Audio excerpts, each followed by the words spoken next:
Kogon tuman hokimligi hamda O'zbekiston Respublikasi Yozuvchilar uyushmasi Buxoro viloyat bo'limi Ma'naviyat va ma'rifat markazi tuman bo'linmasi hamkorligida taniqli shoir Chorsam Ro'ziyevning 70 yillik yubiley munosabati bilan ma'naviy ma'rifiy anjuman bo'lib o'tdi.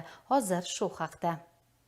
Tadbirda Kogon tumani hokimi boshchiligidagi mas'ullar, adabiyot ixlosmandlari, shoirning oila a'zolari va do'stlari, tuman nuroniylari hamda yoshlari ishtirok etishdi. Yubiley tadbirida Kogon tuman hokimi, O'zbekiston Respublikasi Yozuvchilar uyushmasi Buxoro viloyat bo'limi rahbari hamda shoirning yaqinlari so'zga chiqib, uning adabiyotimiz rivojiga qo'shgan hissasini alohida e'tirof etishdi hamda yubiley munosabati bilan tabrik so'zlarini bildirib, Chorsam Ro'ziyevga esdalik sovg'alarini topshirdilar.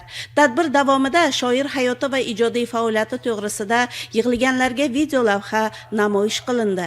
Chindan-da she'r shoirning farzandi deyishadi. Mashhur faylasuf Fransua Volter bu hodisani xiyol boshqacha ta'riflaydi. Har qanday ijod namunasi ijodkor to'g'risida guvohlik beradi deydi. Shoirning Sharqiy qutb, Mahaktosh, Afandi aldamaydi, Ayro yo'llar, Sevgini sog'indim, Oshiqlik kabi majmualardan joy olgan asarlari adabiy jamoatchilikning e'tirofi va ehtiromini qozonib kelmoqda.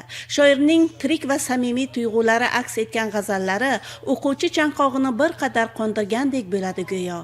Uning bizga bahor begonadir borgan sari deb boshlanuvchi hayotiy va falsafiy qamrovga ko'ra g'oyat totli g'azali ajoyib qo'shiq bo'lib, xalq mulkiga aylanib ulgurdi desak, aslo mubolag'a bo'lmaydi. Yurt e'tirof etishda, she'r olamida o'zini mukammal bir hayotiy pozitsiyasiga ega bo'lgan shoir Chorsam Ro'ziyevning 70 yillik yubileylarini kogonliklar nishonlamoqda. Kogonlik shoir Chorsam Ro'ziyev bilan bugun butun Kogon o'zida faxr hissini tuydi. Tadbir davomida hattoki o'sha tumandoshlarimizning ko'zlarida yosh bilan ushbu shoirning qalamiga mansub she'rlar ijro etildi. Tadbir yakunida san'atkorlar tomonidan shoirning she'rlari bilan bastalangan qo'shiqlar ijro etildi.